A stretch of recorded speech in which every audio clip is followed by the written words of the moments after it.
Com a câmera e põe a nossa estilosa Ju de Paula, que já tá lá no estúdio com um especialista. Ju, a bola é com você. Bom dia. Bom dia, Vitão. Bom dia a todos acompanhando a gente aqui no VTV da gente. Comigo hoje aqui já no estúdio, doutor, mais uma vez, doutor Giovanni Ítalo de Oliveira, que é especialista em Direito do Trabalho. Doutor, muito obrigada pela sua presença aqui. Hoje esse tema, como o Vitão já falou ali no início, a questão de acidentes de trabalho, doenças de trabalho. Vamos começar, primeiro bem-vindo, né? E vamos começar então falando e definindo o que seriam essas doenças ocupacionais tão comuns, infelizmente. Vamos lá. Ju, primeiro, boa tarde. Muito bom estar com você aqui de novo, viu? O que acontece? Muitas pessoas, às vezes, confundem as doenças ocupacionais e as doenças oriundas das relações de trabalho, né? Existe uma diferencial entre isso, mas o mais certo é você observar o que causa um ambiente de trabalho, as condições de trabalho ao trabalhador, né? As doenças mais típicas que nós temos, tidas como ocupacionais, são as lesões por esforços repetitivos, tipicamente LER, né, que nós chamamos de LER, mas tipicamente bursite, tendinite, tenossinovite, síndrome do túnel do carpo. Todas as ites aí. Isso, exatamente. Elas são causadas por esforços repetitivos, né? E raramente alguém, quer seja o trabalhador e muito menos, muitas vezes também o empregador, tenta evitar, ou seja, fazer uma profilaxia, evitar que isso aconteça. Né? Então há necessidade de você fazer um exercício para quando você estiver trabalhando, você parar, se exercitar com as mãos, fazer um exercício de ombros, de punho, de uma série de coisas para amenizar ou tentar zerar a possibilidade de um tipo de doença nesse sentido, né? Entendi. Eu acabei esquecendo, doutor, de passar o nosso WhatsApp para você de casa participar com a gente. Tem alguma dúvida? Aproveita e manda o seu zap aqui para a gente conversar com o doutor Giovanni Ítalo, que é o 9, manda para o 988198000, vai já aparecer aí na sua telinha, para você não perder essa oportunidade de participar com a gente, tá bom?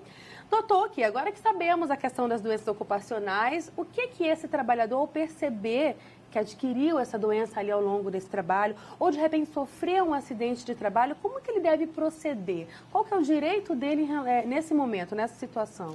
As doenças ocupacionais, elas são reconhecidas como acidente de trabalho típico.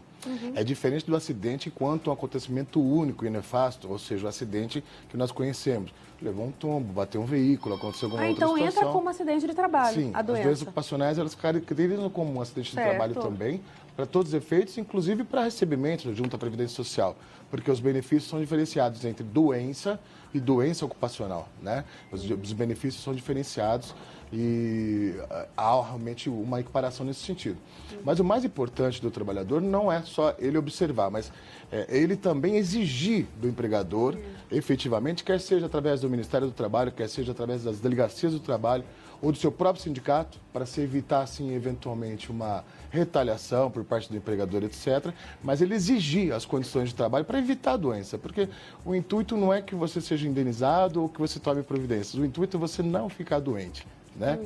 Então, quando o trabalhador a empresa não toma os cuidados necessários, como, por exemplo, com a questão ergonômica, cadeiras certas, espaços de computador diferenciados, permitir que o trabalhador faça a sua atividade física, seu exercício para evitar. Quando isso vier a acontecer, ele deve denunciar para que os órgãos competentes tomem as providências e se evite de ele ter efetivamente a doença ocupacional. Mas se ele sentiu efetivamente que ele está realmente com sintomas nesse sentido, é muito importante que ele procure o sistema de saúde, que ele procure eventuais convênios médicos dele para constatar efetivamente, antes do desligamento do trabalho, se ele possui alguma doença ocupacional.